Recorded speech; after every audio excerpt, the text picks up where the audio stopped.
Le contrôle en management, c'est bien plus que des chiffres. C'est un art, celui de piloter, d'ajuster et parfois de naviguer dans les eaux troubles du dialogue. Le manager stratège s'appuie sur la fonction de contrôle pour guider son équipe. Elle repose sur 4 piliers.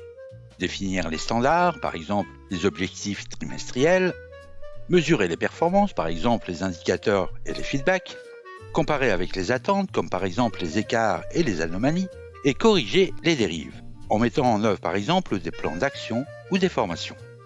Bref, le contrôle, c'est piloter et ajuster en continu. Mais dans certaines réunions, les chiffres ne suffisent pas. Les tableaux s'effacent, les courbes s'oublient. Ce sont les mots qui prennent le pouvoir. Les arguments deviennent des armes, les silences des pièges et certains collaborateurs des stratèges. Ce théâtre quotidien du monde professionnel n'est pas sans rappeler les observations d'Arthur Schopenhauer.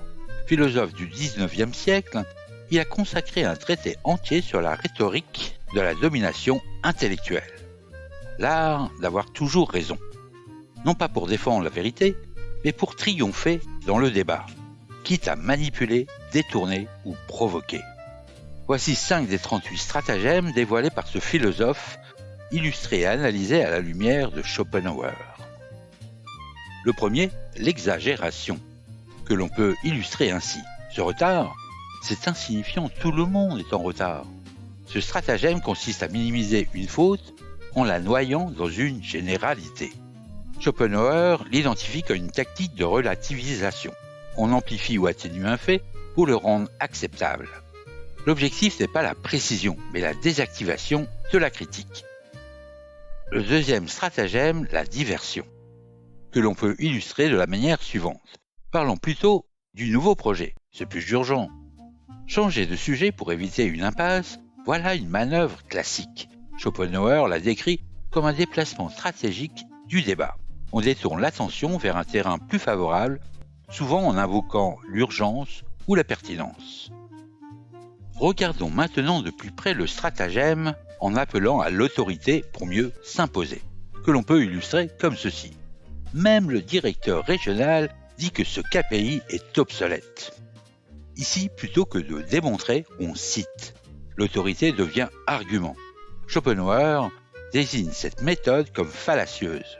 Ce n'est pas parce qu'une figure reconnue affirme quelque chose que cela devient vrai. Mais dans le feu de l'échange, le prestige l'emporte souvent sur la logique.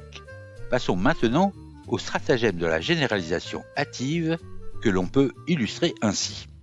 On a eu un bon mois, donc tout va bien. Un exemple typique du raisonnement précipité.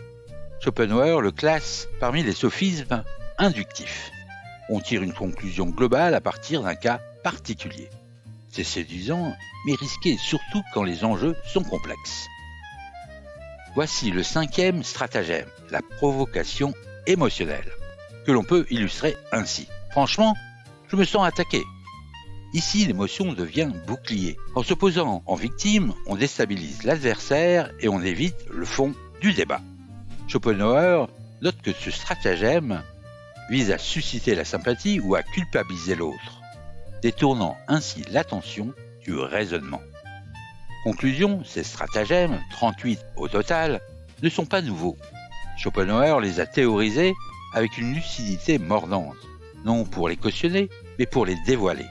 Dans le monde professionnel, les réunions deviennent parfois des arènes où la vérité importe moins que la victoire.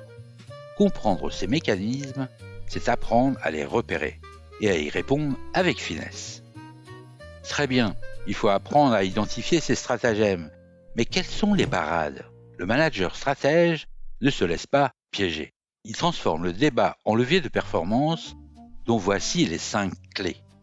Tout d'abord, rester factuel en s'appuyant sur les données. Ensuite, reformuler pour clarifier les propos ambigus. Et surtout, garder son calme en toutes circonstances et ne pas répondre à la provocation. Et pour ne pas être pris au dépourvu, anticipez les objections et préparez vos réponses.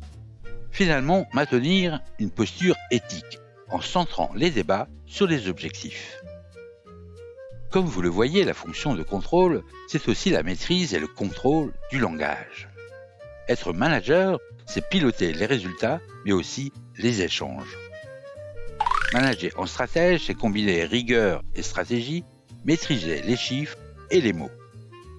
Je vous remercie de votre attention. À bientôt.